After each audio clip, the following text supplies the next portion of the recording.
Welcome to the In the Court Show. I'm your host, Mr. B. In this segment, we are discussing Donald Trump Truth Social post, where he lashes out at some of his former supporters on the right wing.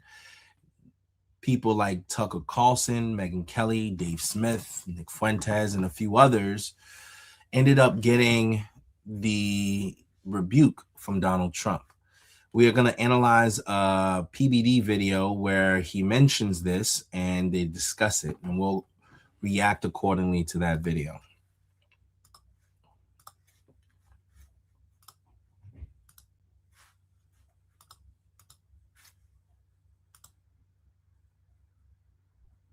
That gerrymandering is detrimental to our democracy. President Barack Obama also opposed gerrymandering. Richmond politicians want to gerrymander our maps and eliminate Virginia's 2 black majority districts. That's very detrimental to our democracy. Vote no. The president tweeted something yesterday that everybody online was reacting to. By the way, this tweet is so long. It may be his longest tweet, but I got to read it to you. And then we're going to go around and react to it. So, Rob, zoom in a little bit if you could. I have to put Mehran's favorite glasses on. Mehran, this is a shout out to you, buddy. I know you love these glasses. I know why Tucker Carlson, Megyn Kelly, Candace Owens, and Alex Jones have been fighting me for years, especially by the fact that they think it is wonderful for Iran, the #1 state sponsor of terror, to have a nuclear weapon because they have one thing in common: low IQ. They're stupid people. They know it. Their families knows it. Why drop the families in it? Like, why? And everyone else knows it too. Look at the past. Look at their record. They don't have what it takes. They never did. They've all been thrown off television, lost their shows, and aren't even invited on TV because nobody cares about them. They're nut jobs, troublemakers, and will say anything necessary for some free and cheap publicity. And they think they get some clicks because they have third-rate podcasts, but nobody is talking about them, and their views are the opposite of MAGA, or I wouldn't have won the presidential election in a landslide. MAGA agrees with me and just gave CNN 100% approval rating of Trump, not flailing fools like Tucker Carlson, who couldn't even finish college. He was a broken man when he got fired from Fox, and he's never been the same. Perhaps he should see a good psychiatrist. I didn't go this far. Psychiatrist or Megyn Kelly, who nastily asked me the now famous only Rosie O'Donnell question, or crazy Candace Owens, who accuses the highly respected First Lady of France of being a man when she is not, and will hopefully win lots of money in the ongoing lawsuit. Actually, to me, the First Lady of France is far more beautiful. He lost me right here. What you said, he lost far more beautiful than Candace. In fact, it's not even close. Or bankrupt Alex Jones, who says some of the dumbest things and lost his entire fortune, as he should have, for his horrendous attack on the families of Sandy Hook shooting victims, ridiculously claiming it was a hoax. These so-called pundits are losers, and they always will be. Now, fake Fox News, fake news CNN, the failing New York Times, and all of the other radical left news organizations are hailing them and giving them positive press for the first time in their lives. They're not MAGA. They're losers. They're just trying to latch on to MAGA. As president, I could get them on my side anytime I want to, but when they call, I don't return their calls because I'm too busy on world and country affairs. And after a few times, they go nasty, just like Marjorie Trader Brown. But I no longer care about that stuff. I only care about doing right for our country. MAGA is about winning and strength and is not allowing Iran to have nuclear weapons. MAGA is about making America great again. And these people have no idea how to do that, but I do, because the United States is now the hottest country anywhere in the world. President Donald J. Trump. Vinny. I mean, Now Taxes is a TurboTax expert doing it all for you, while you do more of what you love. MAGA Republicans are stealing control of Congress. Virginia can stop the power grab. Vote yes by April 21st. Because he's saying this out loud and somebody's typing. I forgot who the girl was that sits there and just writes it. I mean, like, look, let's just be honest. Everything that's happening right now, we have to be fair. All these people at one point were hardcore Trump, supporting Trump, and then everything shifted. I think obviously we have to, say the elephant in the room. I think everything comes down to the Bibi Netanyahu Israel situation, where they've all don't like it. They don't like Trump even going anywhere near. By the way, he's saying all this to them, but then at the same token, he's praising Mark Levin, telling people go watch Mark Levin, which is another weird thing. But the one thing in here, Pat, that drove me crazy. I mean, it's kind of. This is Trump. When people are like, how could he? It's Donald Trump. He's going to go after them. He's going to go after their careers. He's going to go after their family. When he's saying that Brigitte Macron is It's wait, what was it? Can you scroll down a little bit, Rob? More She's beautiful. more beautiful woman than Ken. In fact, it's not even close. Made me laugh out loud. But I mean, this is it. This is when people say splintering the party. This is exactly what they're talking about. I mean, I've never seen something this long. It took me a while to read. Me? Listen, he's saying what a lot of people are feeling.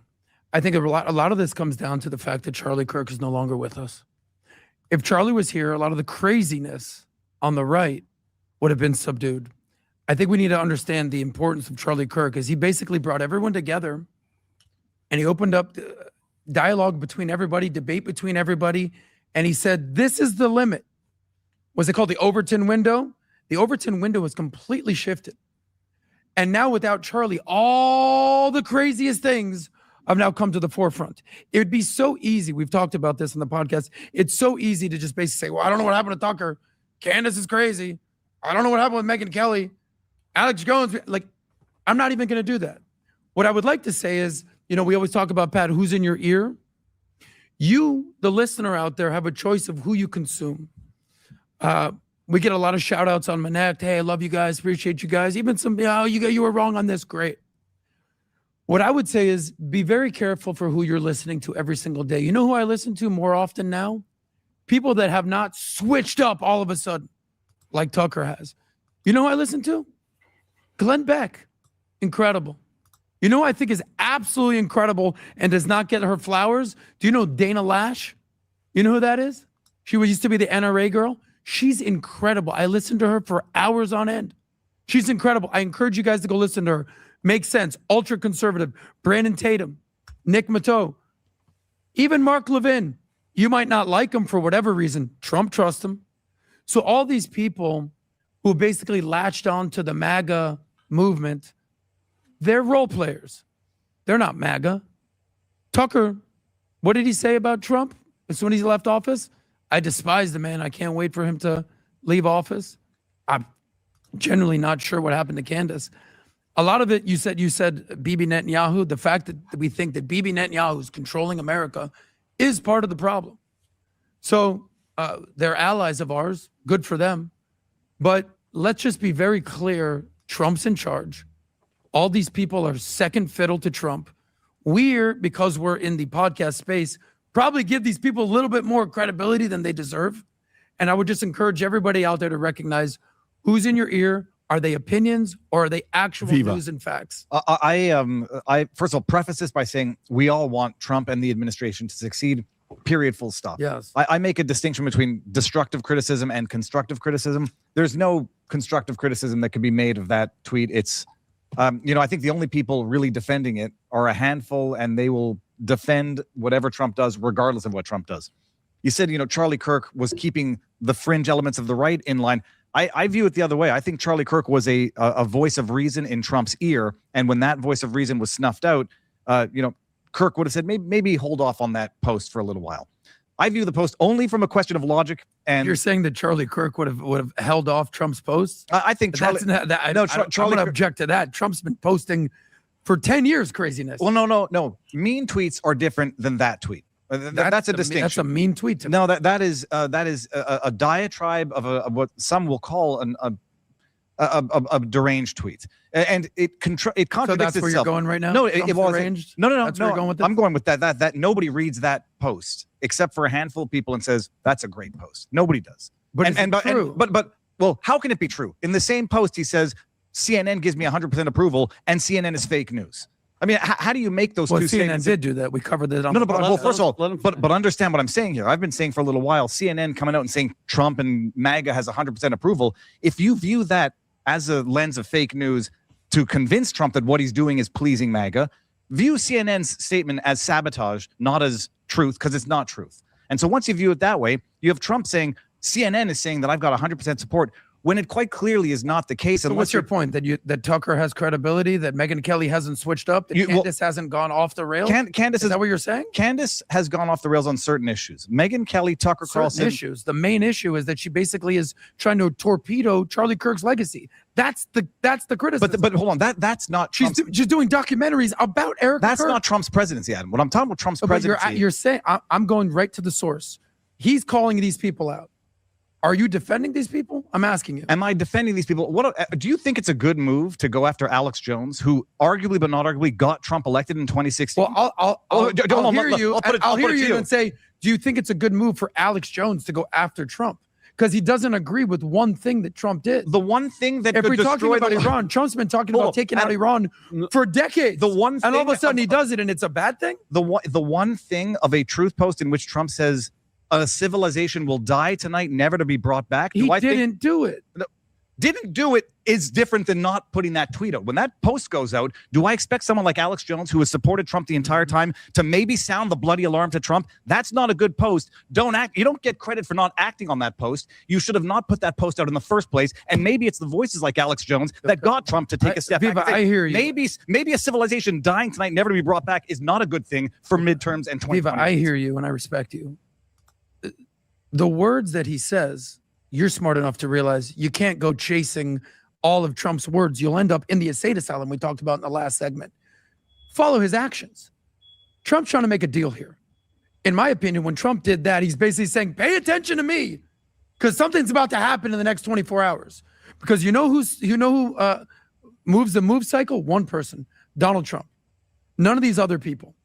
So I'm trying to understand what your point is. That you're saying that Trump is bad for sending out a mean tweet? Genuinely. Let's distinguish between a mean tweet and that truth post, which, if it doesn't ruffle feathers, but if it gets his most ardent supporters to say, time to take a step back. And if there's an 8 o'clock deadline, Okay. sorry, I'm not going to wait until tomorrow morning. No, I hear you, Viva, So but Alex they've been Jones- criticizing Trump for a month now, Well, if not longer. well, but So you're saying that was the straw that broke the camel's back? they've been no, you're saying they've been criticizing him for a month over the same issues and an escalation on that issue. Now, by the way, when that post came out and everyone was like, he's just negotiating, it's the art of the deal. What loyalty hold on a does second, Trump hold on a have second, to these hold on. people? My analysis of that tweet was, it's not the art of a deal to make a threat in a tweet that you know that you can't follow through on. So he's coming out and saying, oh, civilization will end tonight, but I didn't do it, so that's the art of the deal. No, what I said at the time was he made a threat that he could not possibly follow through on.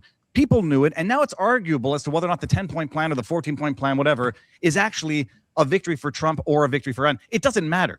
The good thing that happened at the end of that, whether or not it was because of or despite the opposition from Alex Jones and Tucker Carlson, he stepped off the pedal a little bit, and now we are back in a world that is not on the verge of a cataclysmic World War III. You want to say that it had nothing to do with Alex Jones? We'll never know. Alex Jones voiced his concern, took a lot of shit for it, but ultimately Trump took his foot off the pedal, and now we're in a safer place than we would have been at 8 o'clock Tuesday night had he gone through with that. Sure.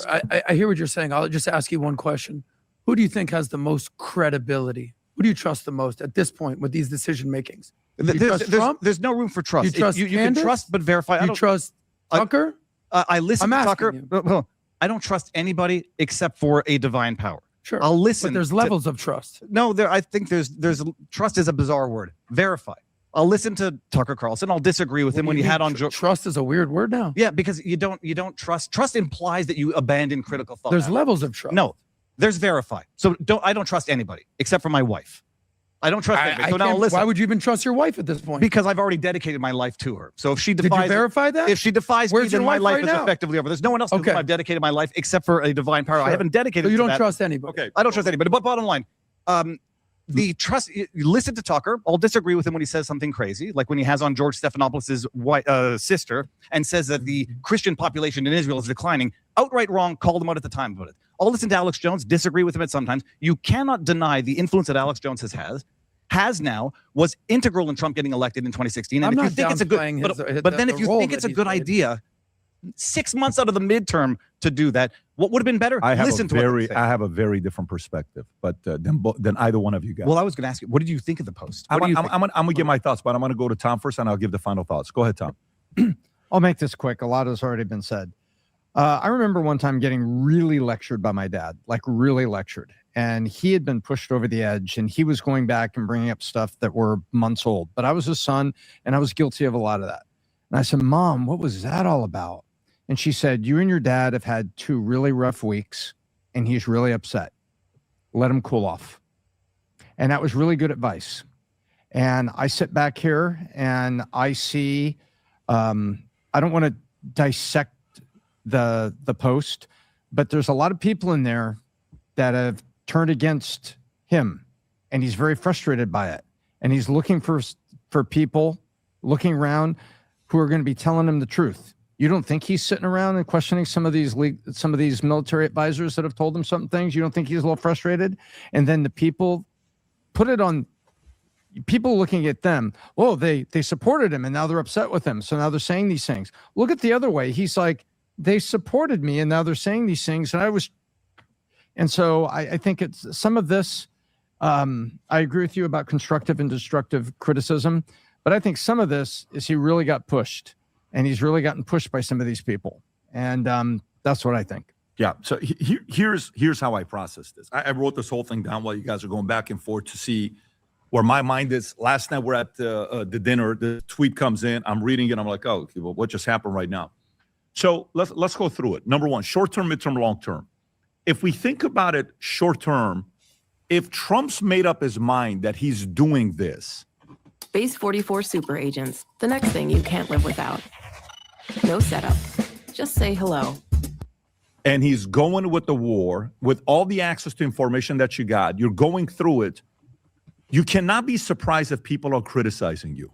You're the man in the arena, okay? And you're not just any man in the arena. You're at the center of it, and everyone's eyes are on you, okay? So if I'm in this season and I'm him and he knows what he's going to be doing, you know how LeBron would do a blackout on Twitter when he was in the playoffs? Yeah. It was always a blackout on Twitter when you're in the playoffs. You're like, don't have any noise. I don't think he needs noise right now while he's in it. I think take the trusted advisors, limit it to 20 different people, ask what they're thinking. He needs moments like this, like what just happened right now. This was great to kind of hear people out and go through it and listen to reasonable players. And don't put a lot of time into the emotional people that you know are not going to support anything you do. Like if I have a track record with you and I know you've never supported me for anything I've said behind closed doors, I don't know Tucker and Trump's relationship. What I hear from a lot of people, Tucker's never liked Trump behind closed doors. Not in front of people, behind closed doors. You don't think Trump knows that?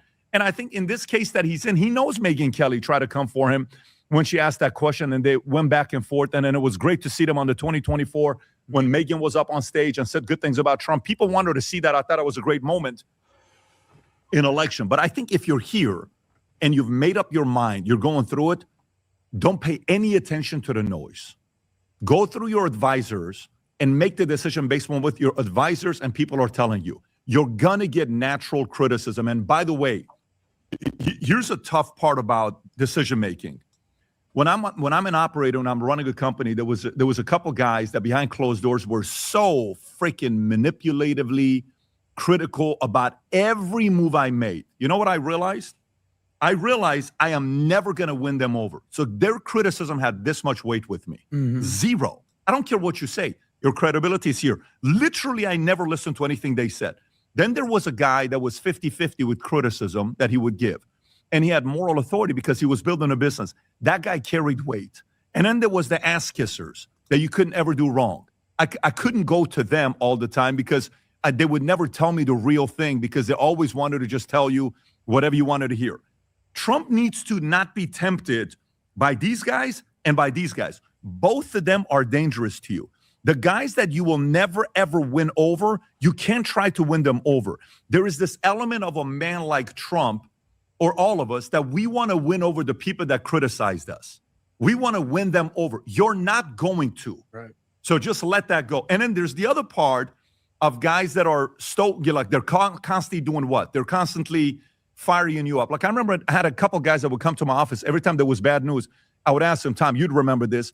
I would say, hey, is there a reason why every time a crisis comes up, you go nuclear? We should fire him. We should terminate him. We should do this. I'm like, dude, I don't want to hear your voice anymore. So I stopped inviting them to my meetings. Then I would bring the guys to the meetings that would be like, nah, I don't think that we should do. I think they're just going through a season. Maybe what happened with their kids and what happened with their personal life. Let's pump the brakes. Let's give them a couple weeks and follow up with them and talk to them about a month. And I even say, let's take them out to dinner this week. So wait, one is saying terminate, the other one's saying take them out to dinner. What a different perspective, right? So you have to be careful of both of these audiences, the ass-kissing audience and the audience you're never going to win them over. They're part of the same exact political party within your organization. These are the reasonable people. Let's not get it twisted. People know where I stand. I'm from Iran. I was born and raised in Iran. I lived there for 11 years. I know what IRGC is like. I know how horrible it is for them. I feel so bad for the kids over there. I was a kid when the war happened. And it breaks my heart when I see some of these videos. My dad sending me stuff this morning of an Assyrian church, what it was like in an Armenian church. So my heart breaks, and I'd love to see Iran be free because I'd love to take my kids back to Iran to experience that because I grew up there. I want to go to Khiyaban Hojat, Park Shahanshahi, Bandar Pahlavi. I want to go to Rash. I want to go to Karaj where my dad worked. I want to go to these places, right? So that's my part. But guess what? Show me one video that Charlie Kirk wanted the Iran war to happen. He did not. So he did not. How many video clips have we seen where Charlie Kirk was at? He was never supportive of it. He says, tell me about this war, tell me about this war, tell me about this war, tell me about this war, tell me about this war. But you want me to believe that this is going to be the one that we're going to go out there and do? Okay. I understand that's Charlie's position as well, that we got to go through. That was Charlie. By the way, even that, as much as we all love Charlie, it doesn't mean Charlie's 100% right. So some people may have a different argument and access to intel that maybe he didn't have. But guess what? We need more voices like Charlie that are willing to give that insight. But my feedback to the president is this. When I sat there last night and I'm thinking about it, was the president ever in the military? No. Did he move up in the military like back in the days like Eisenhower and he became a general where he knows, he goes into a room and he talks to generals, he actually knows the terrain and all this stuff? Like, we know how we're talking about Mike or we're talking to Dan, and Mike will say, whoa, in the Carrick Island, there's these things and there's this. How do you know? I've been there. It's been there. Okay, so when you talk to guys that have been there, so I foresee the president. Yesterday we had a conversation with Humberto and I said, hey, you're anti-war. He says, I am. Vinny, look what I asked him. I said, are you supportive of what happened in Venezuela? Well, I like the way it was done. I said, so you like how efficient it was? Yes. So that could have been a war if it wasn't efficient. Yeah. But you like the way that it was efficient? Yes. Do you like that we killed Qassem Soleimani? I supported. Do you support that we did the 6 nuclear sites that we shot down? Yeah, I support the operation. Why did you support it? Because they were successful. Right. What's the risk with any of these operations? What if Venezuela got nastier? What if Venezuela did something that was... So the only reason you don't support the Iranian attack is why? Why do you not support the Iranian attack? Because the Iranian attack was what? What happened to the Iranian war? So far right now, do you put a 0 to 10 successful? Do you put it that everything's going on as a positive right now? No. Do you put it as it's a little bit chaotic? So now watch this. Here's something for you guys. And I don't want to be long-winded. I'm just flushing out what I'm thinking about. What's on my mind is the following. Here's what I see. When you're somebody that's not a military person, that you become the commander-in-chief and you don't know the military things all yourself, and it's just trusting, you're in the room, you go like this. So imagine this, Trump. Visualize this. Tell me if this happened or not, okay?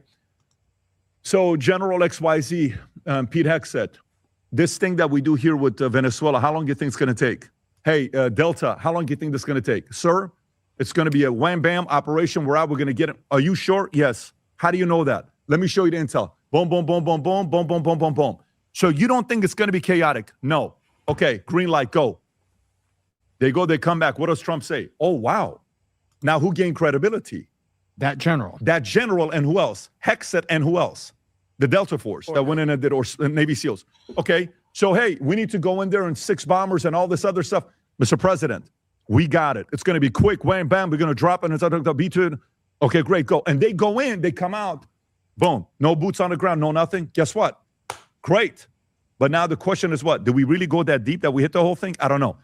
But Trump's trust in his military went here. And I visualize a meeting that took place with the generals in the room. And he asked, fellas, you know what the question is? Yeah. What's the question? Can we win? Can we get in there? Do it how fast? How fast can we go into Iran and get this thing knocked out of the way?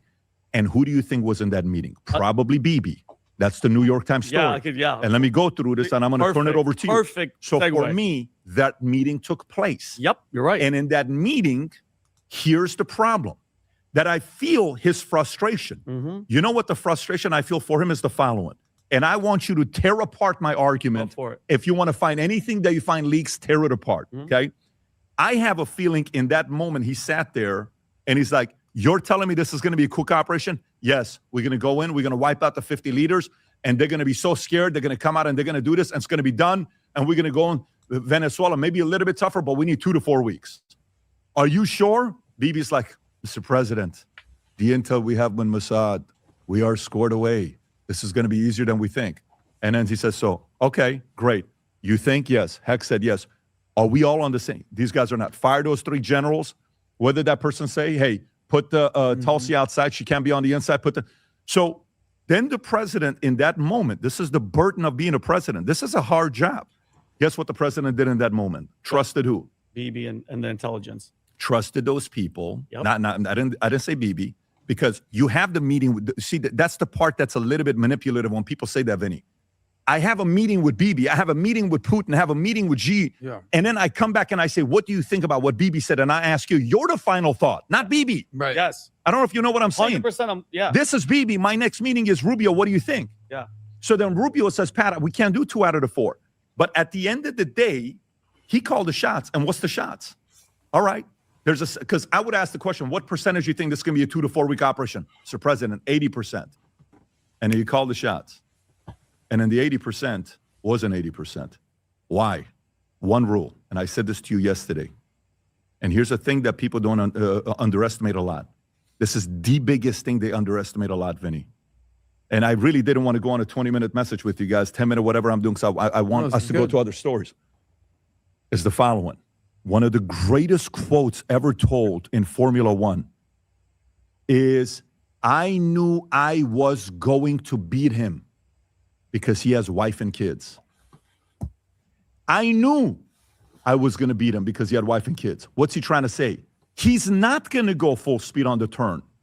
He's not going to go full throttle on the turn because he knows what the risk is of dying. And in that moment, it's like 1/10 of a second. This is the quote. Look at this. I knew he would hit the brakes because he is married and he has 2 children and I don't.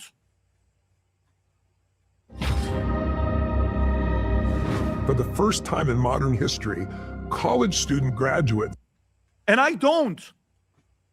Iran is that. The IRGC is a different religion than ours. They don't look at that the same way we do it. They don't look at the religion the way we do it. They look at it as this is a pride, IRGC, if I get killed.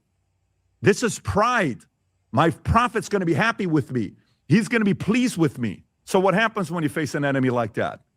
You can't fight him in a Venezuela way because Venezuela is still a Catholic country. What do Catholics believe in? There is still that, you know how he took a shot at Christians today. He's like, I don't know how you guys would ever, if this guy accepted Jesus Christ. And it's like, it is a very logical argument for a person to say, you're right. What do you say to that? But that's what makes Christianity so beautiful. But in moments like this, Vinny, if I ever had a job like this, and if I'm going through an enemy that I believe he wants to kill my people, my hat, I'm not even kidding with you, in that moment, and I can go to hell for this, but I understand in that moment as the world leader, I have to take off the Christian hat for a month and be a warrior. If I truly believe you want to kill my people, I can't leave with that. Mm-hmm. So my impression of what's going on right now is I'm not surprised what Alex is doing. Alex hasn't always been a pro-Trump guy. He will criticize. I'm not surprised with Alex. I think Alex's voice is needed. You know, I think with Candace and Megyn, you know, I think Tucker's here, Candace is here, Megyn is here. Tucker's the influence of Megyn and Candace.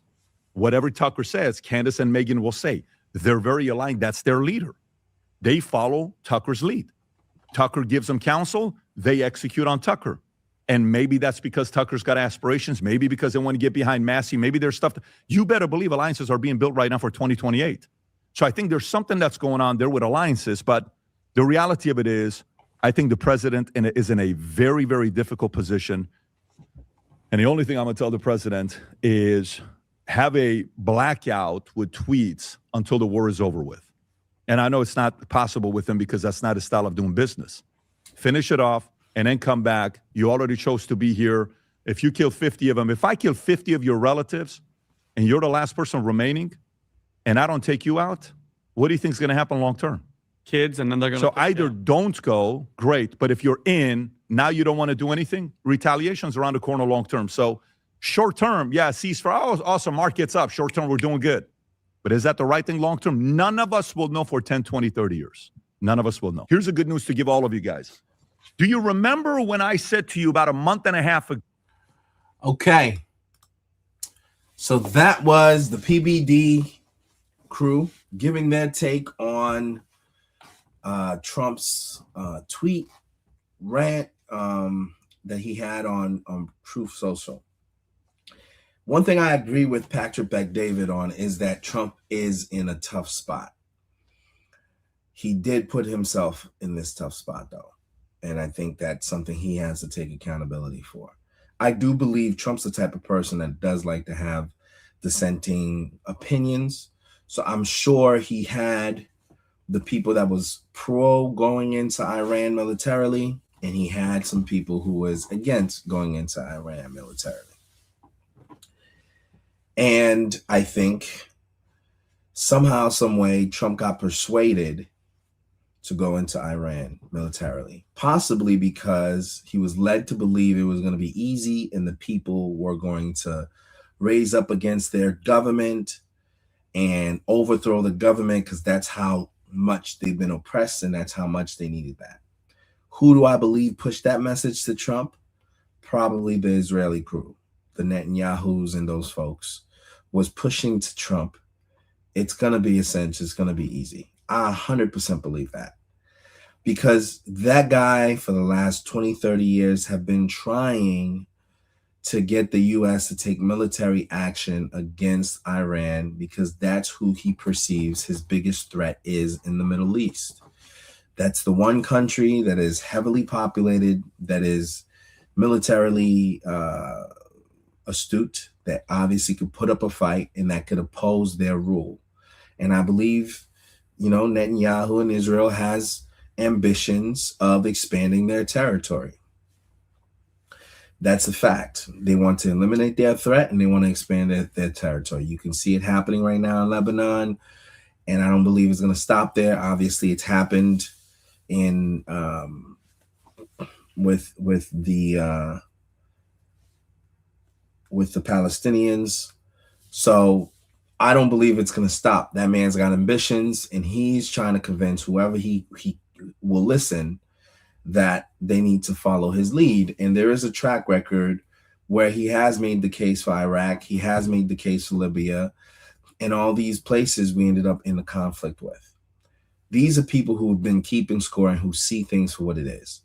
Now, with that said, there is also a social media public relations battle also happening between the pro-Israel crew and the non-pro-Israel crew, which would be the Tucker Carlsons, the anti-war folks, Megyn Kelly's. Those are people that don't want the U.S. involved in new conflicts. They don't want war, and they see Israel's influence as being a burdensome thing on the U.S.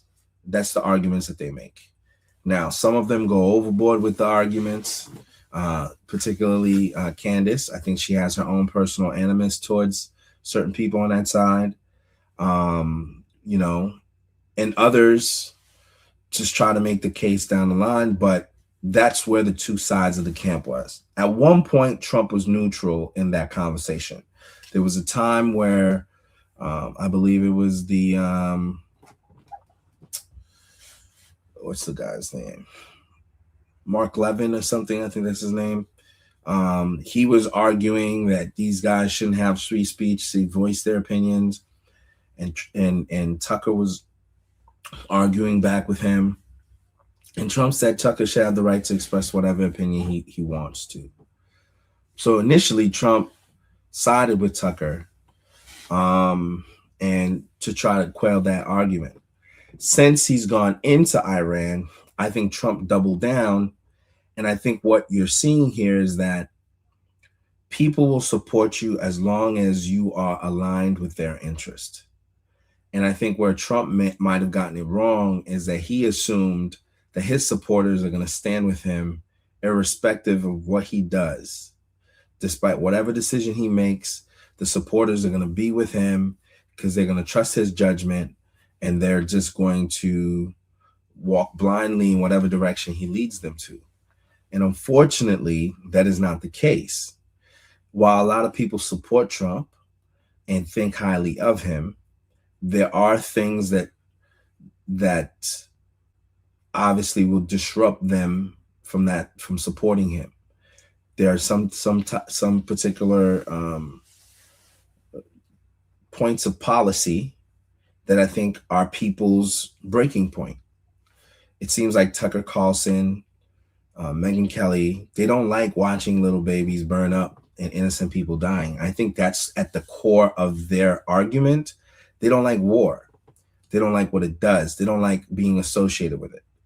So anytime they're in support of a leader that is pushing war, pushing death of the innocents, they're not going to stand behind it, which is perfectly understandable, because I think from Tucker's standpoint, it's rooted in his own religious beliefs, his personal Christian beliefs.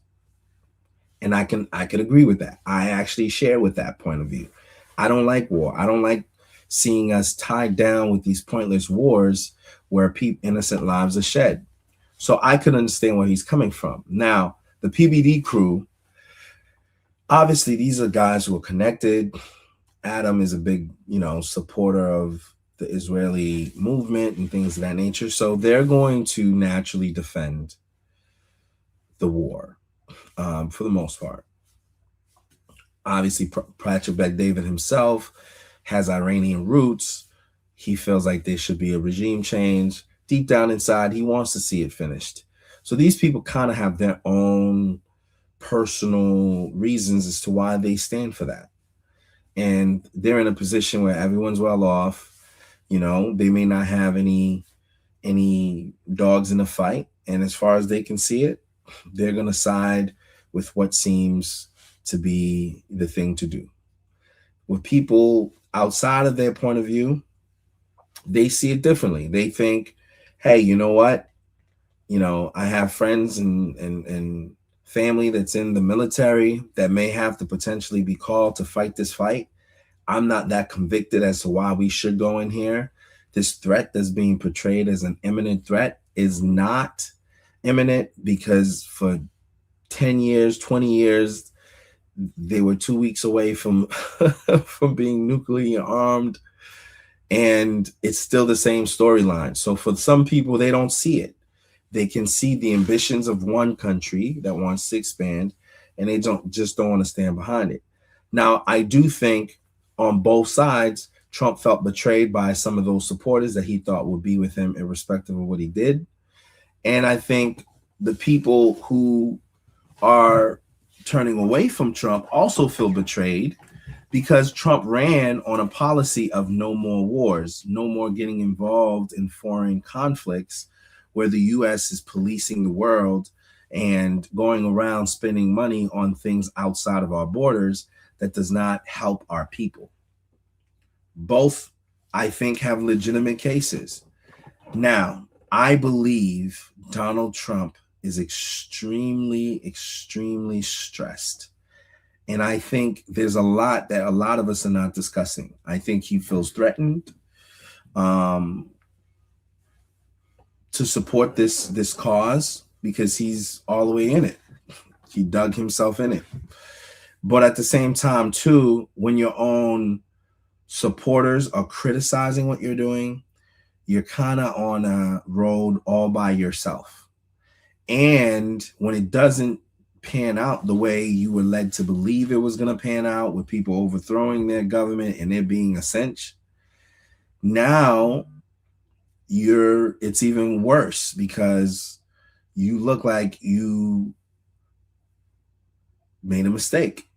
And now that people are accelerating their opposition and criticism of the decision, and then he's doubling down. And as he doubles down, it further creates a rift, because he's now kind of saying things. He's cussing. I've never heard him literally cuss on his platform, but it's like he's taking this hardline position, and it's turning a lot of people off. Just to keep it honest, it's turning a lot of people off. They don't like it. And I think some of them were trying to, bite their tongue a little bit.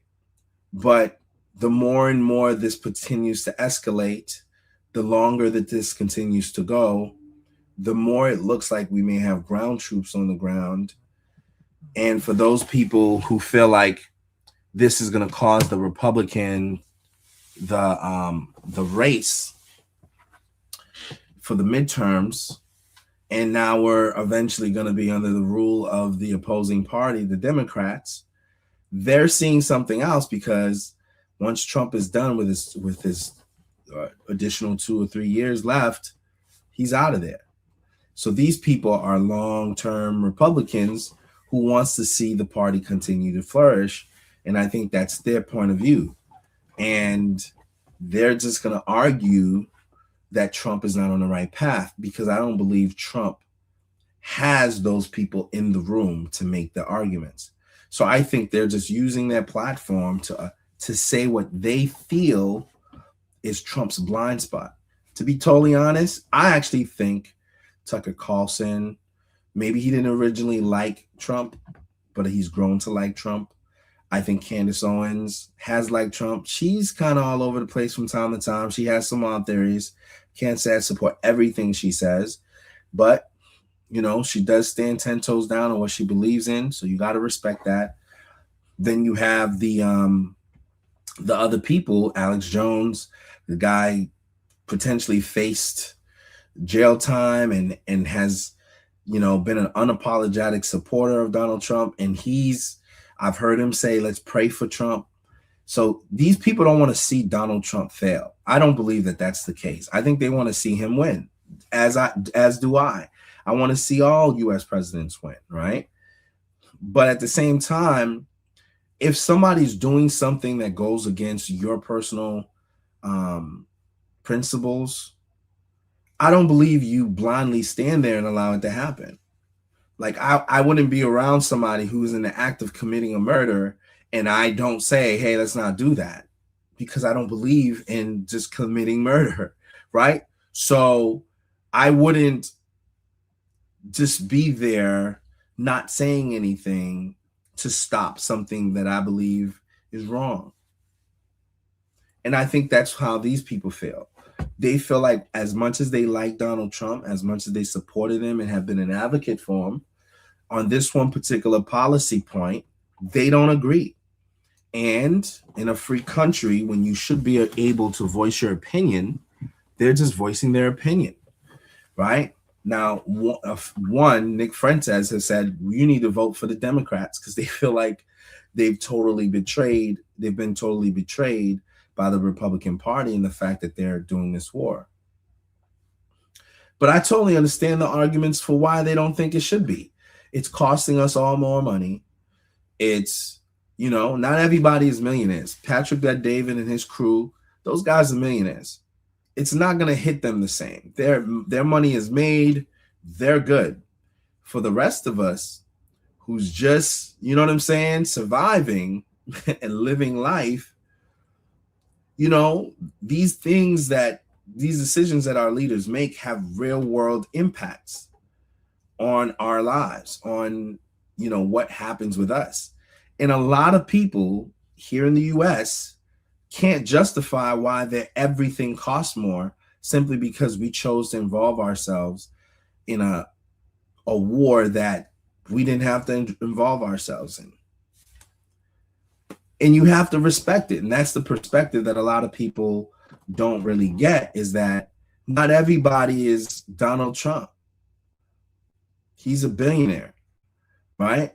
The impact of that decision that he's made is not going to hit him as much as it's hitting real world people who got to put gas in a car, who's dealing with inflation, who's got families to feed, whose kid may have to get deployed. The impact is different.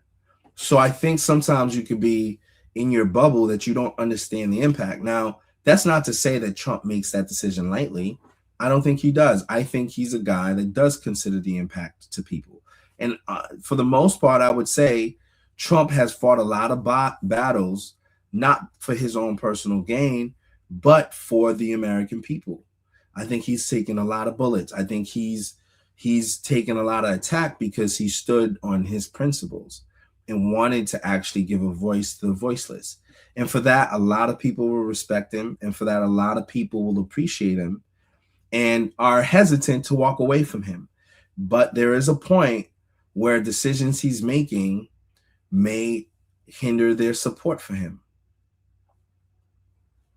That's just life. You know what I mean? You can't be with a friend that constantly gets you in trouble and then justify hanging with that friend the same amount of times that you've hung with that friend. Sometimes you got to back away and say, listen, man, every time I hang out with you, it's costing me something. You know what I'm saying? Like, it's costing me to spend time with you because the decisions you make, you know, is a little reckless. And those reckless decisions doesn't help my situation, right? It doesn't, I don't, you know, that's not why I like to hang out with you. So unless you can assure me you're going to make wiser decisions, I'm not going to hang out with you. And I think that's what's happening here. And I think people should have the right to do that. I don't believe they're going to not support Donald Trump. I think they do support Donald Trump. I think they want him to get another point of view. And because they're not being invited in those rooms where Donald Trump is being advised on what decisions he can make, they're using their platform to get his attention. They want to get his attention. They want to let him know that this isn't the way he should leave his legacy, because the decisions he's making is going to have a negative impact on his legacy. That's a fact. It is a fact. You've seen polls numbers showing going the opposite direction. More and more people are not supporting this war. More and more people don't want ground troops. More and more people don't want us allocating more money towards this. More and more people don't want to incur the additional cost. This is not going to help him or his party going into a midterms, because if those people get so disheartened that they don't show up to support your party, not even vote for the other party, if they just don't show up to support your party because they feel disheartened by the way that you led them to believe you wouldn't start a new war, but you did, they just don't show up to vote. And if they don't show up to vote, and the other party gets more votes, you're out of power, and the problem gets worse for Donald Trump. It's just a fact. Now, everything I'm saying is easier said than done because I'm not Donald Trump, right? I think people think to have a lot of power is great because you can do so many cool things, but it also comes with a lot of sleepless nights, right? This guy's putting people's lives at risk. This guy's got to go talk to people's families when they're coming home in a casket. This isn't stuff that helps you sleep well at night. You know what I mean? This guy's got, he's got to manage a government. He's got to, lead a army, and he's got to deal with the day-to-day activities that's breaking every day. There's stuff that we as the public don't even know. So this is not an easy job for Donald Trump. And I don't want to make it seem like I somehow could have done it better than him, right? Or have all the answers. That's not what it is. I understand that as a president and as a leader, there's a lot that you take home with you that other people couldn't even begin to understand. So the pressure is absolutely there. So I commend his resilience for doing it, but I do think that he was wrong for lashing out in the way that he did. That's my take. I think the people who is trying to tell Trump this is not the way actually care about his legacy, because they've invested in building his legacy to some extent. Now, Trump has made a career for himself since the 70s. Like, this guy's been, a pretty accomplished man for a long time. But I think the people in the latter stage of his life that has supported him, and they supported him when it wasn't popular to support him. A lot of people that supported him was facing scrutiny, jail time, lost their jobs, lost opportunities. There was a real cost to supporting him. That's how I think he needs to distinguish. Like, there's people that's actually supported you to their own detriment. You know what I mean? So if they're being critical, maybe that's constructive criticism and not something to be taken lightly, not something to be taken as a rebuke. But I think for Trump, under all the pressure that he's in, any kind of dissent from what he's doing feels like you're stabbing him in his back. And naturally, he's a fighter. He's going to fight back. He's going to take issue. And he goes back to the New York thing. That's that New York thing, man. I'm telling you. You feel your back's against the wall, you just got to fight back. Whoever's swinging at you, you're swinging back. That's not to say Trump can't come back from that. Look at Marco Rubio. He said something about his hands. Trump came at him. You know what I mean? Ted Cruz said something about Trump, and Trump came at his wife. And now he's buddy-buddy with all these people. I don't think the rift between these two groups are irreconcilable.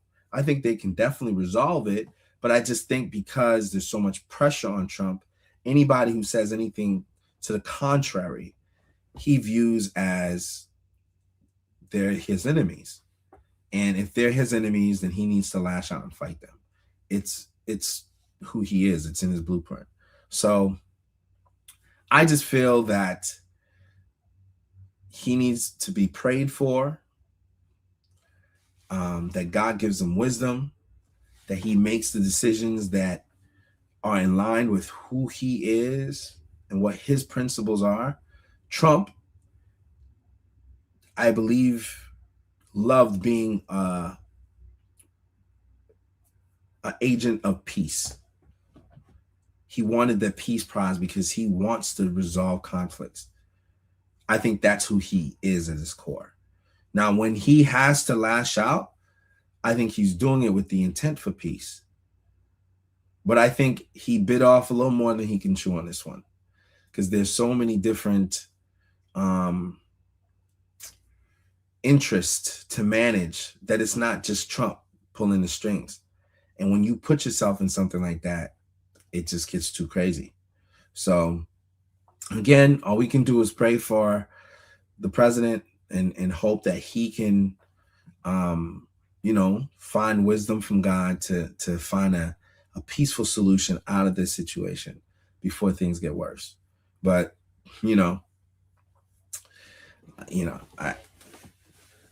I wouldn't want to see his legacy get stained. He's accomplished a lot, and I think he has a lot more to accomplish. I do think that Donald Trump is a force for good, and that, he's just in a tight spot. So I just pray that cooler heads prevail and we can find a resolution to this war that does not result in us escalating things further and leading the world into World War III. Especially for us with little children, we don't want that type of reality to be the case for the next generation. All right. That is my take on this particular topic. I kind of rambled a little bit for that last little segment there, but I did want to share my point of view based on what I've seen and based on the information that's been presented. But I also invite you to weigh in and let me know what you think. If you're not already a subscribed member of the channel, definitely like and subscribe, stay connected so you can be notified whenever there's another video. But also share your thoughts. I welcome the feedback and your comments on the points that was raised, either for or against this war. Let your thoughts be heard. The Intercourse Show is meant to be a place where dialogue could be had and conversations could be had on various topics. And this is obviously the elephant in the room, as this war has had an effect on the whole world. So if you have an opinion, feel free to share it and let your voice be heard. I thank you guys again for joining me. And until we speak again, God bless you. Good evening.